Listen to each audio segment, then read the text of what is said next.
감사합니다. 오후에도 함께 3부 시간을 맞이하게 하셔서 환영하고 축복하고 감사합니다. 지난 시간 여호수아서 3장부터 8장까지의 내용에 대해 살펴봤는데요. 복습하면서 오늘 여호수아서를 총정리하도록 하겠습니다.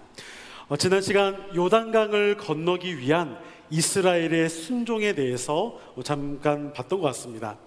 요단강을 건너기 위해서 그 홍해 사건과 좀 다르다라고 했죠. 홍해는 뒤에서 애굽의 군대가 쫓아오는 상황이었고, 앞에 홍해 물로 이렇게 막혀져 있는 상황에서 나아갈 수가 없는 그 상황에 하나님께서 모세를 통해서 물을 이렇게 조금씩 밤새도록 동풍을 통해 가르도록 하셨습니다. 하나님이 먼저 가르시고 지나갈 수 있도록 했죠. 그런데 요단강을 건널 때는 이것이 조금 다르다라고 했습니다. 뭐가 먼저였죠? 혹시 기억나십니까? 홍해는 물을 갈라주시고 난 이후에 지나가도록 했고, 요단강은 법궤를 짊어졌던 제사장들이 발목에 처음에 담궜을 때 물이 끊겼다라고 말씀을 드렸습니다. 그래서 하나님의 말씀, 법궤, 그 말씀을 갖고 한 발짝 내딛고 나아갈 때 그 가운데 하나님의 역사가 있었던 사건이 바로 요단강 사건이라고 생각해 볼 수가 있습니다. 그리고 두 번째, 여리고성을 점령함에 있어서 반드시 지켜야 할 규칙들이 있었죠. 예를 들면 하루에 한 바퀴씩 6일을 돌고 마지막 7일차에는 7바퀴를 돌고 나팔을 불고 함성을 지르는 이러한 일이 있습니다. 근데 그 가운데서 반드시 지켜야 할 것이 저는 두 가지가 있었다라고 생각이 됩니다. 뭐가 있었을까요? 하나는 그 성 주변을 돌면서 침묵, 아무것도 말하지 말라고 했습니다. 침묵을 요구했습니다. 그 침묵을 통해서 하나님 앞에 어떻게 서야 하는지를 순종함으로 배우는 모습이 있었죠. 여호수아서 6장 10절 말씀 한번 볼까요? PPT 아마 있을 것 같은데요. 여호수아서 6장 10절 말씀. 방송실? 있죠? 우리 함께 읽어봅니다. 시작. 여호수아가 백성에게 명령하여 이르되 너희는 외치지 말며 너희 음성을 들리게 하지 말며 너희 아무 말도 내지 말라. 그리하다가 내가 너희에게 명령하여 외치라 하는 날에 외칠지니라 하고. 아멘. 분명히 말씀하신 너희 음성을 들리게 하지 말아라. 침묵을 요구하십니다. 아마도 소리를 내면 그만큼의 또 다른 불평, 불만의 목소리들이 계속 나오지 않았을까라는 생각을 하게 됩니다. 그리고 한 가지는 점령하기보다는 점령하고 난 이후에 지켜야 할 일이 있습니다. 그것은 뒤에 세 번째 질문과도 연결되는 부분인데요. 점령할 때 이것도 반드시 지켜라 했습니다. 그러니까 이것은 점령하기 전이 아니라 오히려 무너지고 난 이후에 지켜야 할 규례였습니다. 뭘까요?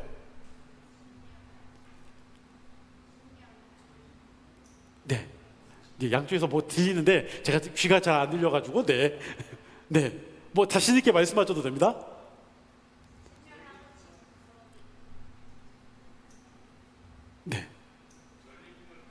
원래 이야기는 우리 두 분 권사님이 하셨는데 뒤에서 옳다구나 하고 장로님께서 말씀하셨습니다. 맞습니다. 제가 좀 잘 안 들려서 그렇습니다. 죄송합니다. 맞습니다. 전리품에 대해서 손대지 말아라. 여리고성의 전투는 가나안 땅에 들어와서의 첫 번째 싸움이었죠. 첫 번째 것은 여러분 누구 거였습니까? 하나님의 것. 그래서 전리품에 대해서 손대지 말아라. 다른 전쟁에 있어서는 다 이스라엘 백성들이 가져가도 상관없습니다. 그런데 여리고성에서만큼은 처음 것이기 때문에 전리품에 대해서 손대지 말아라 라고 말씀을 하셨습니다. 세 번째입니다. 잠시만요. 여호수아서 6장 18절 말씀을 읽고 넘어가겠습니다. 우리 함께 읽어봅니다. 시작.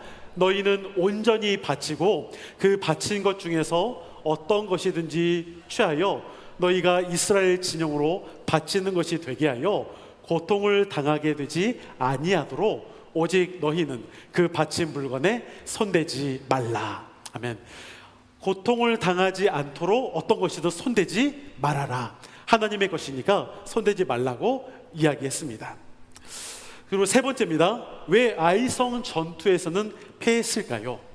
당연히 방금 읽었던 내용과 연결이 되겠죠. 네, 우리 여호수아서 7장 1절 말씀 우리 함께 읽어봅니다. 시작. 이스라엘 자손들이 온전히 바친 물건으로 말미암아 범죄하였으니 이는 유다 지파 손 삽디의 손자 갈미의 아들 아간이 온전히 바친 물건을 가졌습니다. 여호와께서 이스라엘 자손들에게 진노하시니라. 아멘. 여러분, 분명히 훔친 것은 누가 훔쳤을까요? 아간. 그런데 아간만 죄에 대한 부분을 말씀하시지 않습니다. 1절 한 번만 더 보여주실까요? 1절의 첫째 줄에 뭐라고 되어 있습니까? 이스라엘 자손들이 온전히 바친 물건으로 말미암아 범죄하였다.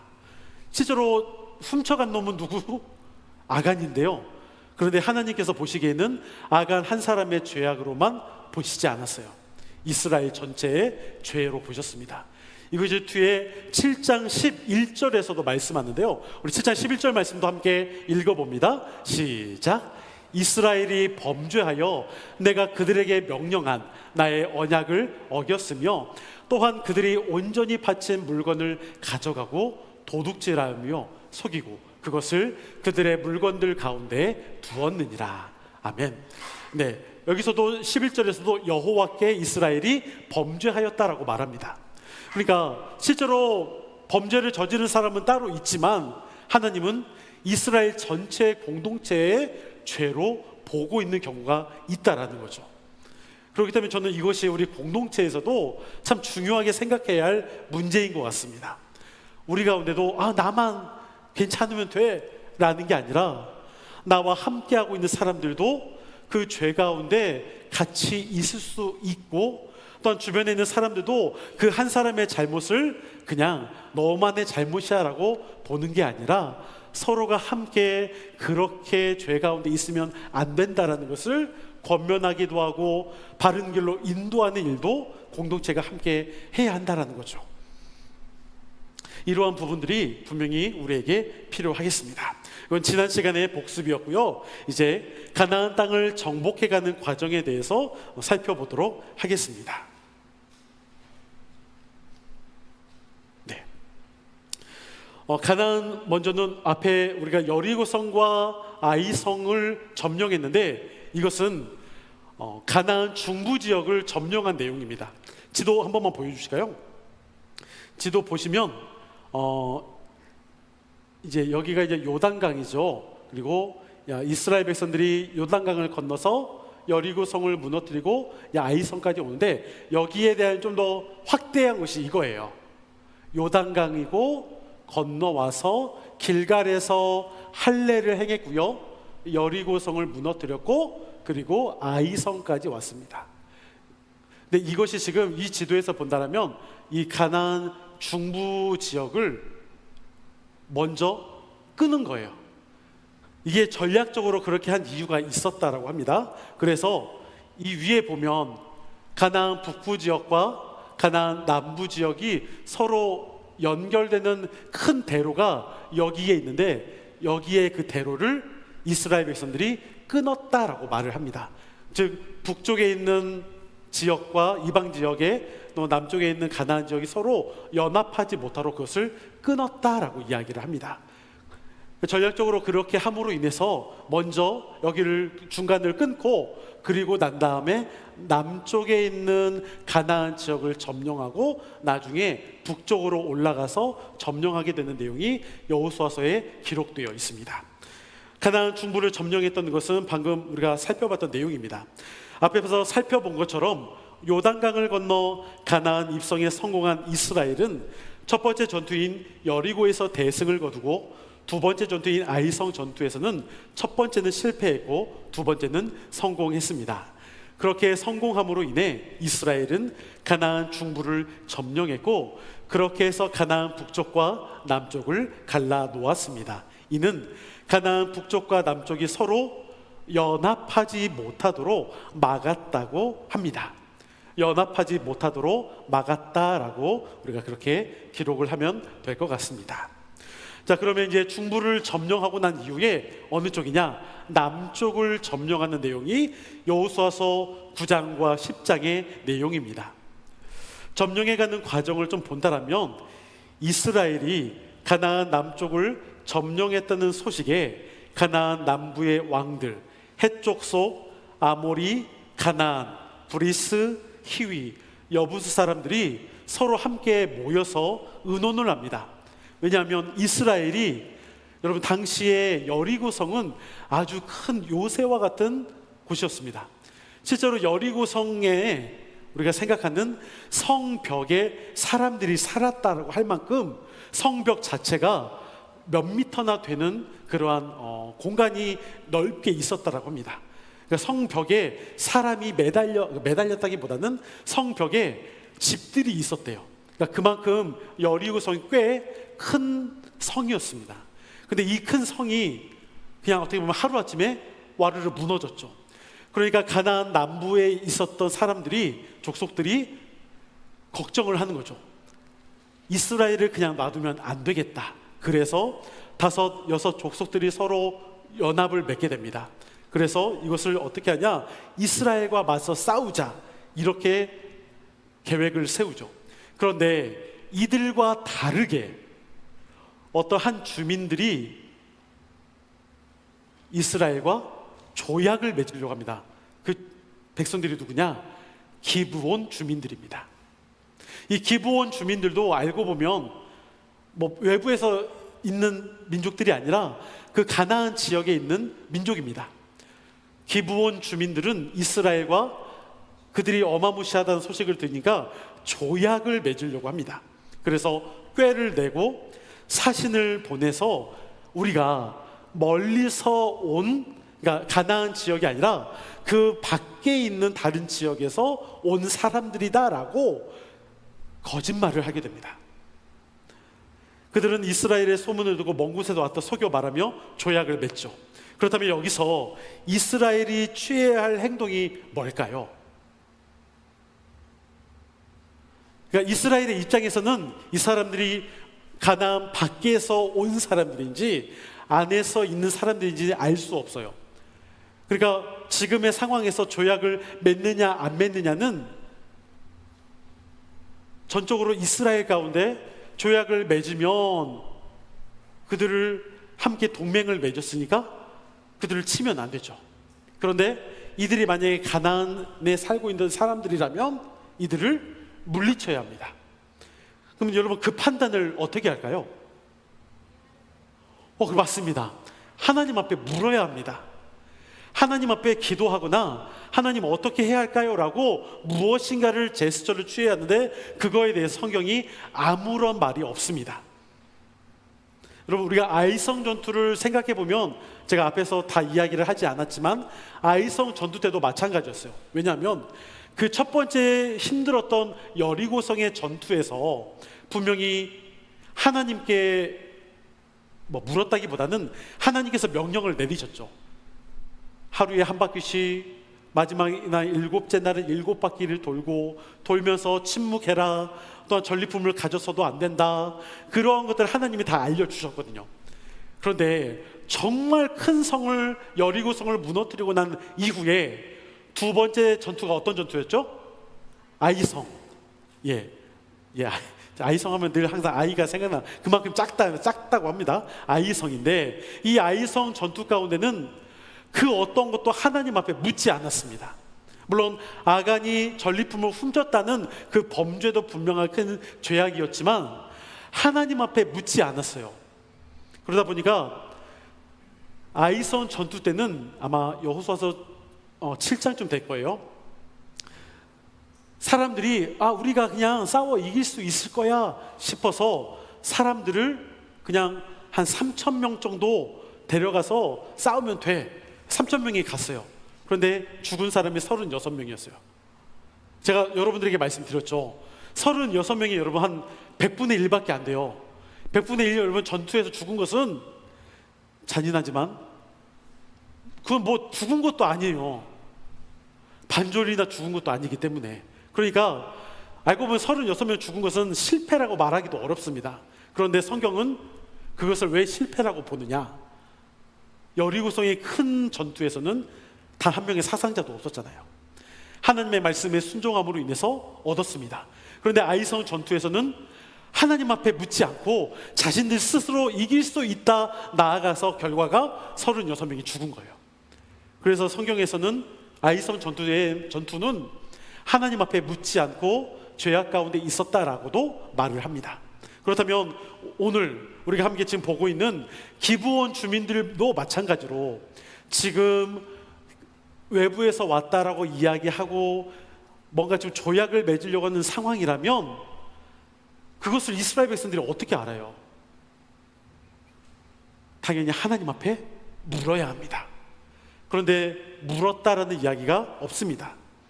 결국 그냥 교만함에 빠져요. 아하, 우리가 이렇게 지금 잘 나가니까 우리한테 조약도 맺으러 오는구나. 그런 교만함 가운데 빠질 수 있다라는 거죠. 결국 이스라엘은 기브온 주민들과 협약을 맺고 함께하는 공동체가 되었습니다. 문제는 이 소식을 알게 된 남쪽 지역의 그 가나안 왕들이 타겟을 이제 이스라엘에서 누구로? 기브온 주민들로 변경했습니다. 기브온 주민들은 이스라엘의 구원 요청을 하게 되고 이스라엘은 기브온 주민들을 대신하여 가나안 남부 연합군과 싸우게 됩니다. 물론 결국에는 승리하게 되죠. 근데 여러분, 승리가 중요한 것이 아니라 여기서 중요한 것은 하나님 앞에 물었느냐 묻지 않았느냐예요. 언약, 그 조약과 같은 그러한 큰 일을 함에 있어서 어떻게 보면 교만한 마음이 그들 스스로 가운데 들 수 있었다라는 거죠. 저는 이제 여기서 한 가지 좀 생각해 볼 게 뭐냐면, 여러분 혹시나 기브온 주민들이 속였잖아요. 이 속이는 것이 여러분 선한 일일까요? 저도 이것도 지금도 솔직히 저도 어려워요. 흔히 우리가 하얀 거짓말이라고 하면서 선의의 거짓말 뭐 이러한 이야기를 할 때가 있는데, 선의의 거짓말이라는 게 과연 가능할까? 여러분들은 어떻게 생각하십니까? 네, 뭐 그냥 그럴 수 있을까요? 아니, 그러면 안 될까요? 네, 물론 어떤 상황에 따라서 조금 뭐 다를 수는 있겠지만 참 이게 쉽지는 않습니다. 그런데 저는 분명한 사실 중에 하나는 선의의 거짓말이라고 하더라도 그 결과에 대해서는 어쨌든 본인에게 책임이 있을 수밖에 없다라는 거죠. 왜냐하면 기브온 주민들도 지금의 당장에서는 이스라엘 가운데 우리가 전멸당할 수 있으니까 그냥 우리가 외부에서 온 우리가 사람들이야 라고 조약을 맺었잖아요. 근데 그 조약을 맺고 난 이후에 하나님으로부터의 저주가 있게 되는데, 그 저주가 바로 우리가 함께 읽어야 할 하나님의 징계에 대한 내용입니다. 이것을 한번 읽어보겠습니다. 하나님은 가나안 땅의 주민들을 모두 물리치라 하셨습니다.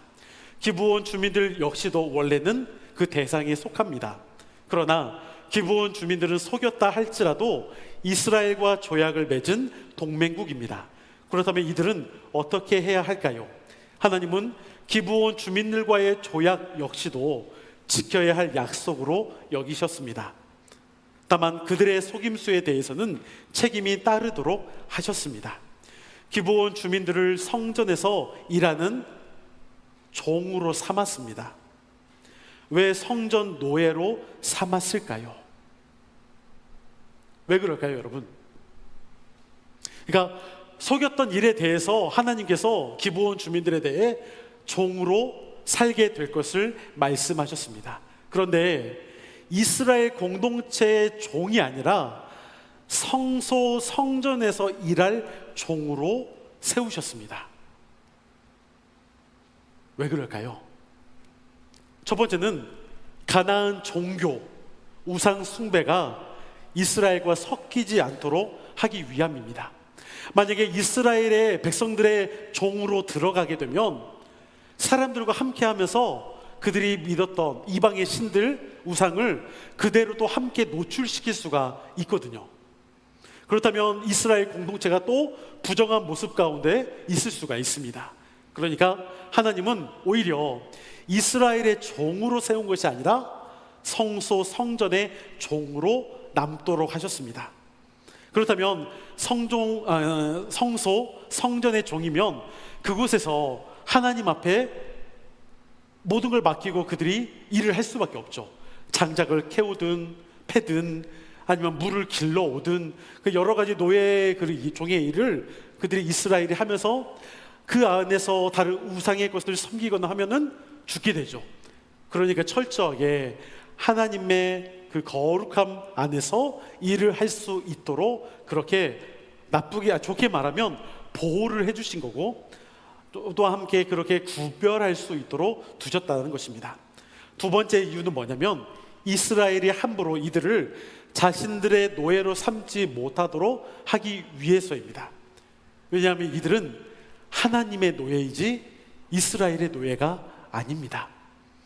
하나님의 일을 할 수 있는 노예로 그렇게 만들어 놓은 것이기 때문에 이스라엘이 백성들이 자신들의 어떻게 보면 거짓말로 속였다라고 해서 너네 어떻게 우리한테 거짓말할 수 있어? 함부로 하거나 또한 잘못된 모습을 행할 수 있기 때문에 그것을 하지 못하도록 막으셨습니다. 막는 것은 바로 성소 가운데 있다라면 함부로 들어올 수 없기 때문에 하나님이 그렇게 보호해 주셨습니다. 어떻게 보면 이건 좋은 의미로서 보호죠. 하지만 안 좋은 의미로서는 노예로 살아갈 수밖에 없다라는 것, 그것을 우리가 좀 더 기억하면 좋을 것 같습니다. 이제 남부를 어느 정도 점령을 하고요, 이제 북부로 올라갑니다. 제가 좀 빨리 넘어가지만 실제로는 이 기간도 몇 년의 시간이 아마 걸렸을 것으로 이야기를 합니다. 이제 가나안 북부를 점령했던 일은 여호수아서 11장의 내용입니다. 하나님께서 지휘해 가시는 거룩한 전쟁, 거룩한 전쟁을 통해 이스라엘은 북쪽의 지역도 모두 점령했습니다. 그리고 이제 성경은 여호와께서 모세에게 말씀하신 대로 온 땅을 점령했다고 기록하며 이제 그 땅의 전쟁이 그쳤다라고 말합니다. 그러나 아직 완전한 땅을 점령하지는 못했습니다. 곳곳에 산간 지역이 있고 골짜기 등에 여전히 남아있는 가나안 주민들이 족속들이 있습니다. 이는 이스라엘 지파들의 연합군을 통해서 물리치도록 함이 아니라 오히려 이제는 각각의 지파들이 그들을 물리쳐야 할 과제가 남았습니다. 이것은 이제 나중에 사사기를 통해서 우리가 볼 수가 있습니다. 사사기 때 좀 더 이것은 이야기를 하도록 할게요.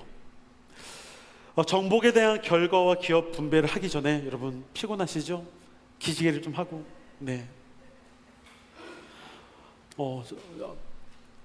저도 오늘은 조금 더 피곤한 게 제가 원래는 잠을 정말 잘 자거든요. 그냥 누웠다 하면 베개도 필요 없어요. 그냥 잘 자요. 근데 이상하게 어제 물론 좀 늦게 자고 일찍 일어나긴 했지만 1시간 자고 일어났어요. 그러니까 이상하게 잠이 어제 안 오더라고요. 늙었나 봅니다. 죄송합니다. 자, 이런 말을 하면 안 되는데, 우리 믿음의 선배님들 앞에서, 이상하게 어제 이상하게 잠이 안 오더라고요, 정말. 그래서 1시간만 딱 자고 그냥 교회 와서 그냥 뭐 따로 준비하고 이제 그랬습니다.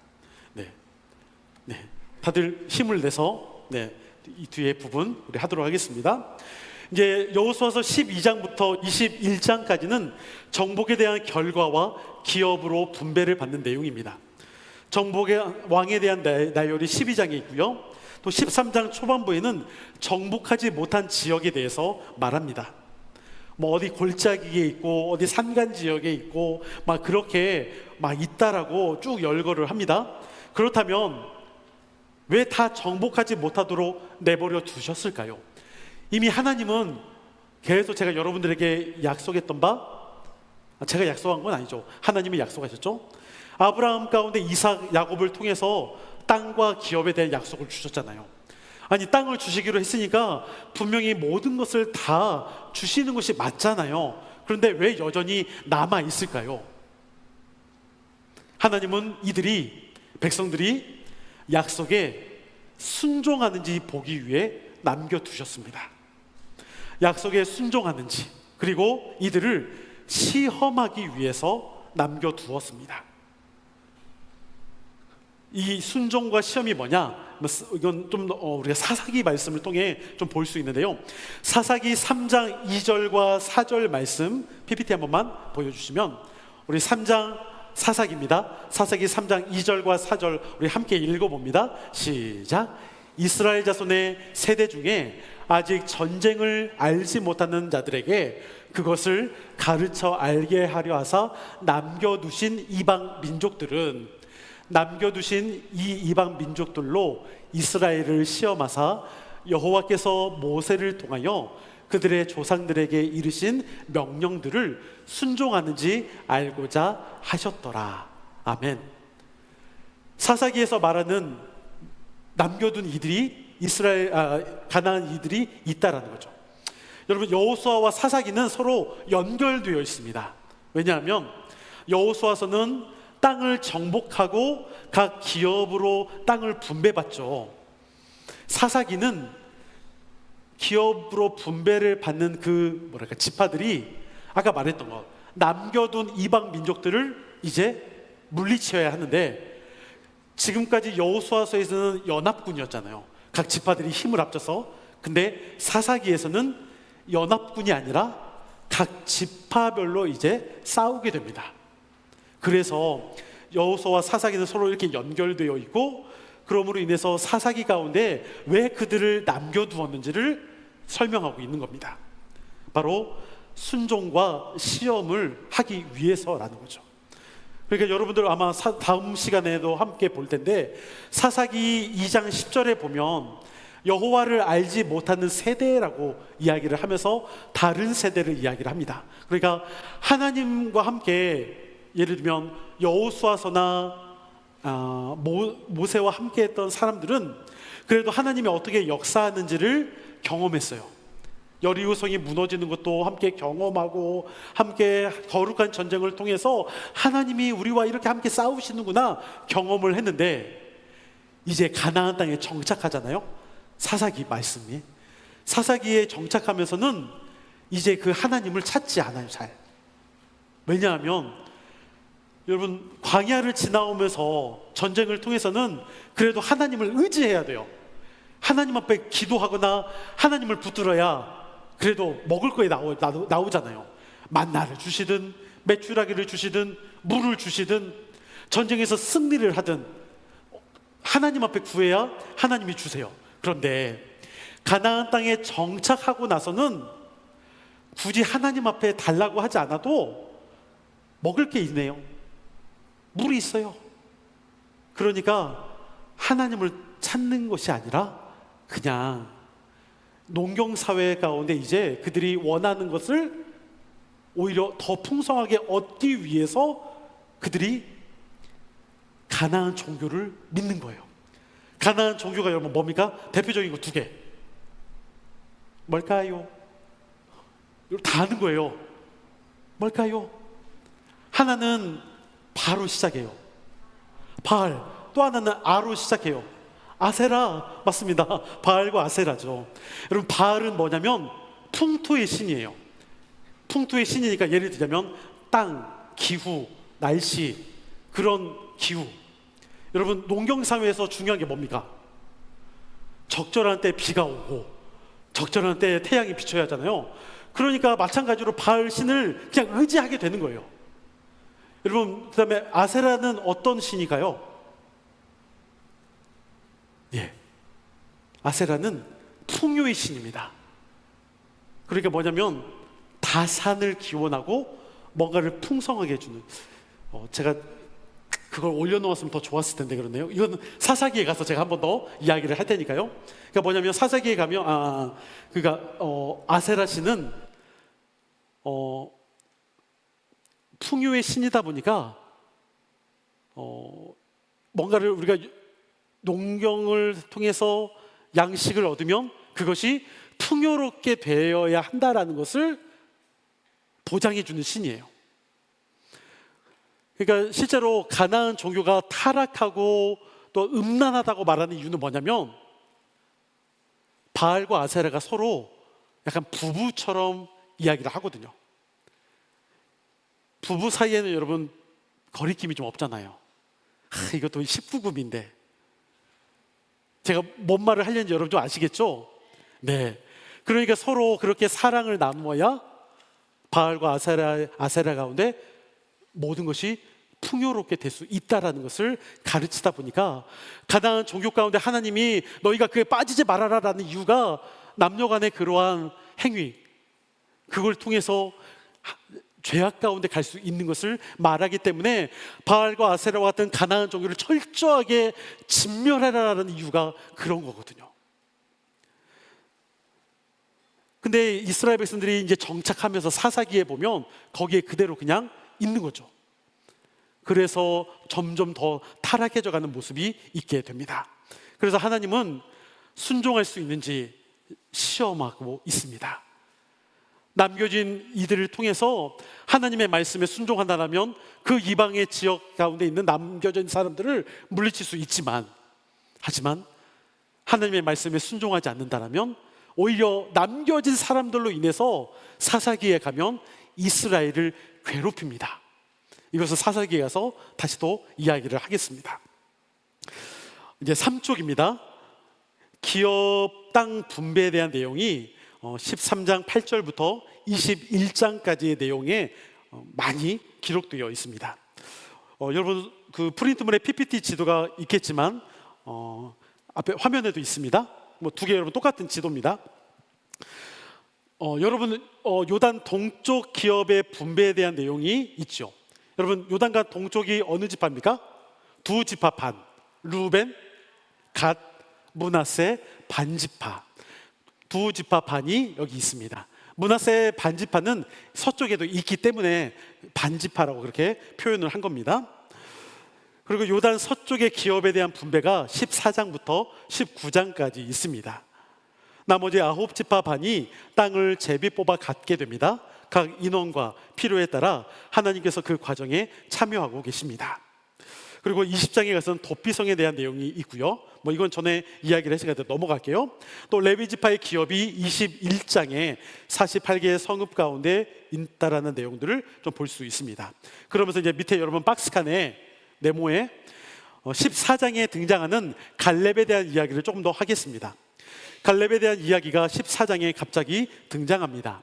민수기에서 갈렙에 대한 내용이 잠시 나타난 것을 제외하고는 성경에서 갈렙에 대한 이야기는 전혀 등장하지 않습니다. 갈렙은 유다 지파의 자손으로서 유다 자손이 받아야 할 기업, 땅에 있어서 갈렙은 여호수아에게 어디로 올라가라고 합니다. 어디로 갈까요? 헤브론으로 갑니다. 헤브론으로 올라가는데 그 땅의 족속들을 쫓아내고 내가 그것을 기업으로 받겠다라고 갈렙이 말합니다. 우리가 유명한 것처럼 이 산지를 내게 주소서. 근데 여러분 헤브론이 왜 중요하냐? 여러분 갈렙이 어느 지파 사람일까요? 유다 지파 맞습니다. 여러분 갈렙의 족속 가운데 쭉 나중에 후손 중에 당연히 누가 나오겠습니까? 다윗. 여러분 다윗 가운데 다윗의 어떻게 보면은 처음으로 그가 왕정으로 다스렸던 곳이 헤브론인데 약 6년에서 7년 정도를 헤브론에서 다스렸습니다. 바로 다윗이 처음에 왕으로서 왕권을 치리했던 그 장소가 바로 헤브론입니다. 바로 그곳 가운데 이제 얻게 됩니다. 갈렙은 스스로 본이 되려고 했습니다. 비록 나이가 많았지만 그럼에도 아직 순종하며 싸워 나갈 수 있음을 보여주려고 했습니다. 이때 갈렙의 나이가 85세였습니다. 특히나 과거 트라우마로 남았던 아낙 자손과의 대결 속에서도 당당히 승리했습니다. 저는 갈렙이 참 대단했던 게 본인이 85세 연세에도 나가서 싸워 우리가 이길 수 있다라고 말했던 것. 여러분 민수기 13장에서 보면 이스라엘 백성들이 그 정탐꾼 12명과 함께 막 또 이야기하면서 그때 불순종해서 하나님 앞에 혼났던 것, 광야 40년의 시간을 보낼 수밖에 없었고 1세대가 죽었잖아요. 그 이유가 뭐였냐면 그 정탐했을 때 안악자손 때문에 그랬거든요. 안악자손 때문에 두려워서 이스라엘 백성들이 우리가 싸우면 메뚜기 같아, 안 돼, 이렇게 생각하고 있었던 그때였는데 45년이라는 시간이 흘렀습니다. 광야 40년뿐만이 아니라 가나안 정복 전쟁 5년이라는 시간이 흘렀습니다. 그러면서 이 안악자손의 트라우마가 있잖아요. 우리가 그동안 이 안악자손 때문에 어떻게 됐었는데, 그러니까 여전히 갈렙이 내가 먼저 싸우겠다라고 나갑니다. 그래서 유다 지파가 먼저 나서서 안악자손을 물리치는 사건이 여호수아 14장의 내용입니다. 갈렙이라는 이름의 뜻이 제가 이제 써놨는데 이게 100% 이 뜻은 아니에요. 그러니까 이러한 학자들의 이야기도 있다라는 것이지, 실제로 갈렙이라는 뜻은 이게 성경에서 이렇게 말하면 참 그렇지만 충견이라는 뜻이 있대요. 충견. 여러분, 충견이면 뭘까요? 댕댕이죠, 그냥. 댕댕이라는 뜻이래요, 그냥 갈렙이. 네. 근데 어떤 학자들은 이렇게 이야기를 합니다. 콜이라고도 부르는데요. 콜과 레브라고 하는데요. 레브라는 그런 두 개의 히브리어 단어가 합쳐졌다라고 이야기를 하기도 합니다. 이건 근데 100%는 아니지만 이런 설이 있습니다. 콜은 뭐냐면 전부, 모두라는 뜻을 갖고 있고요. 히브리어로 레브라고 하는데 이 레브는 마음이라는 뜻이 있습니다. 그래서 전부 마음, 그러니까 온 마음이라는 뜻을 갖고 있어서 갈렙이 온 마음을 다해 충성된 사람이다, 이런 설이 있습니다. 물론 또 어떤 사람은 굳이 이렇게까지 두 개 합쳐졌지 않았어, 이렇게 말하는 그냥 충견일 뿐이야, 이렇게 말하는 학자들도 있는데요. 어떤 것이든 상관은 없습니다. 그만큼 갈렙이 여호와 앞에서 온 마음을 다해 하나님 앞에 나아갔던 사람이다라는 것 정도만 우리가 알 수 있습니다. 그리고 이제 22장입니다. 사쪽으로 넘어와서 공동체성을 확인하는 그런 내용이 있습니다. 뭐냐면 정복 전쟁이 다 끝나고 땅도 다 이제 분배 받았어요. 그런데 여기에는 지금 가나안 서쪽을 점령했을 때 동쪽에 있었던 두 지파 반도 함께 합류를 했어요. 혹시 지도 한 번만 보여줄 수 있을까요? 네, 뭔 말이냐면 여기에 이제 두 지파 반이 본인들은 여기 남고 9지파 반만 여기서 싸웠던 게 아니라 두 지파 반도 같이 넘어와서 함께 싸웠거든요. 거룩한 전쟁을 했습니다. 근데 이제 땅을 다 이제 분배를 받았죠. 전쟁도 마치고. 그러면 이제 나머지는 뭐냐? 다시 두 지파 반이 일로 넘어가는 거예요. 므낫세, 갓, 루벤 지파가 다시 요단강 동쪽으로 이제 넘어갑니다. 그게 이제 공동체성을 확인하는 내용입니다. 이제 읽어보겠습니다. 요단 동편을 기업으로 받았던 두 지파 반은 다시 그들의 땅으로 돌아가게 됩니다. 여호수아는 오직 여호와의 율법을 지킬 것을 강조하면서 서로 이제 헤어지죠. 두 지파 반은 서쪽에 남고, 죄송합니다. 9지파 반이 서쪽에 남고 두 지파 반은 동쪽으로 돌아갑니다. 그런데 돌아간 지 얼마 되지 않아 갑자기 요단 서편의 9지파 반 사람들이 분노합니다. 무엇 때문에 분노했을까요? 이거를 알기 위해서는 우리 여호수아서 22장 10절 말씀을 좀 함께 읽어봅니다. 우리 함께 읽어볼게요. 시작. 루벤 자손과 갓 자손과 므낫세 반지파가 가나안 땅 요단 언덕가에 이르자 거기서 요단가에 제단을 쌓았는데 보기에 큰 제단이었더라. 아멘. 그러니까 두 지파 반이 다시 요단 동쪽으로 넘어가는 거예요.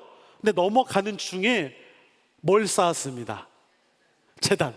근데 여러분, 제단이 그냥 제단이 아니에요. 뭐라고 돼 있죠? 큰 제단. 이게 눈에 멀리서 보더라도 아주 큰 제단입니다. 근데 이 제단을 쌓았는데 이 제단 쌓은 걸 가지고서 이제 이쪽 서쪽에 있는 아홉 지파 반 사람들이 분노합니다. 그게 22장 12절 말씀인데요. 같이 한번 읽어봅니다. 시작. 이스라엘 자손이 이를 듣자 곧 이스라엘 자손의 온 회중이 실로에 모여서 그들과 싸우러 가려 하니라. 아멘. 여러분 이해가 될까요? 아니 얼마 전까지만 하더라도 우리는 다 뭐 했어요? 같이 가나안 사람들을 물리치기 위해서 전쟁에 함께했던 용사들이잖아요. 그런데 이 제단을 쌓은 것 때문에 지금 뭐 하고 있다? 싸우러 가자라고 말하고 있어요. 이게 알고 보면 이게 이해가 되지 않는 거예요. 그래서 제가 내용을 읽어보겠습니다.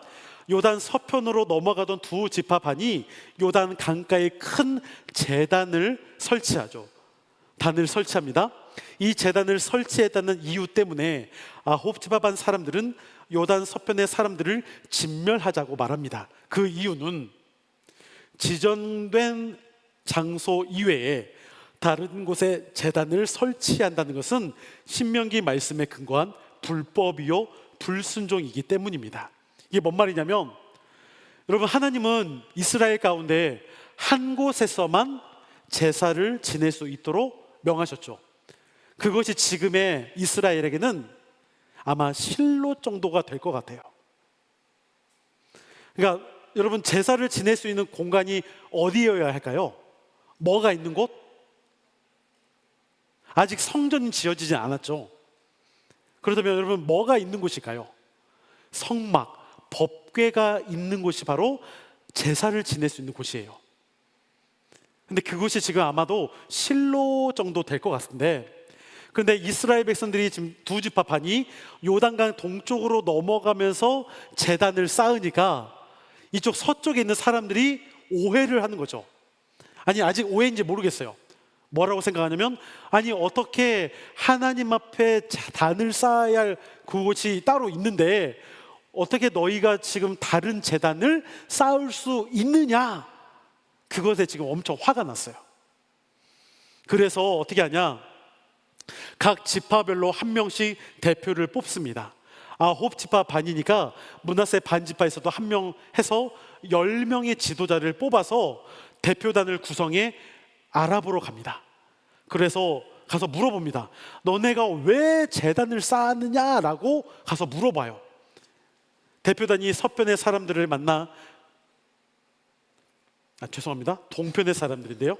동편의 사람들을 만나 이야기를 하는 중에 제단 설치가 큰 오해였음을 확인하게 됩니다. 서편의 사람들은 이 제단을 설치한 이유에 대해서 이렇게 말합니다. 우리 여호수아서 22장 26절과 27절의 말씀인데요. 우리 함께 읽어봅니다. 시작. 우리가 말하기를 우리가 이제 한 제단 쌓기를 준비하자 하였노니 이는 번제를 위함도 아니요 다른 제사를 위함도 아니라. 27절. 우리가 여호와 앞에서 우리의 번제와 우리의 다른 제사와 우리의 화목제로 섬기는 것을 우리와 너희 사이와 우리의 후대 사이에 증거가 되게 할 뿐으로서 너희 자손들이 후일에 우리 자손들에게 이르기를 너희는 여호와께 받을 분깃이 없다 하지 못하게 하려 함이라. 말 이렇게 어렵게 만들어놨는지 아무튼 여러분 쉽게 말하면 이거예요. 원래 여러분 하나님이 원래 주시기로 했던 약속의 땅은 어디라고 했죠? 가나안 서쪽입니다. 동쪽이 아니에요. 그런데 동쪽의 사람들은 불안한 거예요. 하나님이 주시기로 했던 약속의 땅은 원래는 아니니까. 그러니까 넘어가면 나중에 지금이 아니라 먼 시간이 흘러서 우리 훗날 우리 후손들 가운데 서로 서쪽에 있는 사람들은 동쪽에 있는 사람들을 향해서 너네는 하나님이 주신 기업 안에 들어온 사람들이 아니다, 그렇게 오해하고 같은 공동체를 보지 않을까 봐 동쪽의 사람들이 큰 제단을 만듦으로 인해서 이것이 우리가 서로 같은 민족이다, 하나님을 믿는 서로 같은 이스라엘 백성이다라는 증거를 삼기 위해서 제단을 쌓을 뿐이다. 그래서 그 제단이 여러분 크기가 어떻다? 크다라는 거예요. 작은 제단이면 제사를 드리거나 하는 목적으로 쓰여질 수 있는데, 큰 제단을 쌓은 이유는 멀리서 보더라도 증거가 될 수 있도록 하기 위할 뿐이다라는 거죠. 그러니까 여러분, 동쪽의 사람들이 제단을 쌓은 것이 그래서 좋은 의도일까요? 나쁜 의도일까요? 좋은 의도죠. 같은 이스라엘 민족이라는 사실을 확인하고 서로가 그 공동체성을 가지려는 마음이기 때문에 이게 결코 나쁜 게 아니라는 거예요. 그러니까 아까 10명의 그 대표단이 와서 이 이야기를 듣고 흐뭇해서 돌아갑니다. 전쟁을 하려고, 전투를 하기 위해서 막 오려고 했던 그들의 그 마음이 녹아집니다. 서로 같은 백성이라는 표식을 삼기 위해서구나. 그리고 이제 마지막 23장과 24장에서 여호수아의 고별 설교가 있습니다. 모세의 고별 설교처럼 23장과 4장 역시도 여호수아의 유언이자 고별 설교라 할 수 있습니다. 여호수아 역시도 남은 백성들에게 오직 여호와의 율법, 규례, 말씀을 반드시 준수할 것을 2장에 걸쳐 전합니다. 여호와의 율법, 규례, 말씀을 반드시 준수하라 말합니다. 반드시 하나님의 말씀에만 순종할 것을 요구하는 장면으로 결론을 맺습니다. 그것이 우리가 좀 유명한 여호수아서 24장 15절의 말씀인데요, 우리 마지막으로 함께 읽어봅니다. 시작. 만일 여호와를 섬기는 것이 너희에게 좋지 않게 보이거든 너희 조상들이 강 저쪽에서 섬기던 신들이든지 또는 너희가 거주하는 땅에 있는 아모리 족속의 신들이든지 너희가 섬길 자를 오늘 택하라. 오직 나와 내 집은 여호와를 섬기겠노라 하니. 아멘. 여호수아가 말합니다.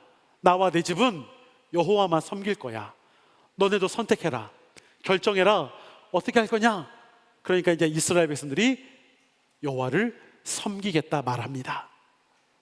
그렇게 해서 이제 끝을 맺어요. 그런데 그렇게 섬기겠다라고 말하지만 사사기에 가서 여러분 어떻게 될까요? 네, 그것은 다음 사사기 때 다시 이야기를 하도록 하겠습니다. 오늘 내용에서는 여러분 여호수아서를 통해서 전체적으로 이제 땅을 얻게 되고 그 땅을 분배받으며 미래적인 것으로 여호와를 섬겨야 한다라는 것까지 이야기를 하고 있습니다. 그러면서 이제 사사기로 넘어가는 내용들을 다음 주에 함께 보도록 하겠습니다. 질문 있습니까?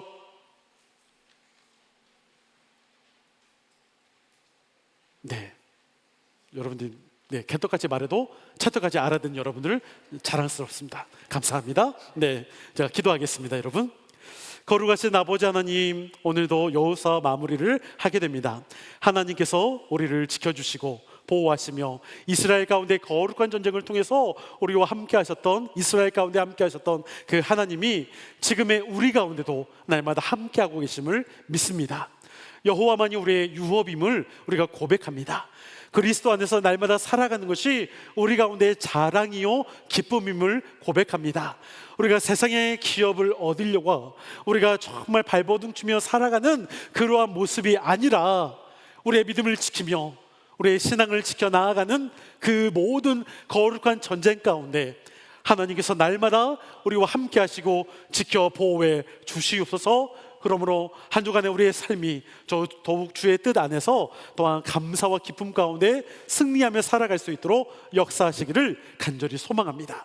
이제는 우리 주 예수 그리스도의 은혜와 아버지 하나님의 무한하신 사랑하심과 성령님의 감동, 역사, 교통 충만하심이 그 거룩한 전쟁 가운데 함께 승리하며 살아가기를 소망하는, 날마다 예수 그리스도를 더 붙잡고 하나님 앞에 나아가기를 원하는, 하나님의 나라를 이루어가기를 소망하는 사랑하는 우리 신림교회 모든 성도들 가운데, 우리의 가정과 직장과 또한 앞길과 교회 가운데 영원토록 함께 하시기를 간절히 축원하옵나이다. 아멘.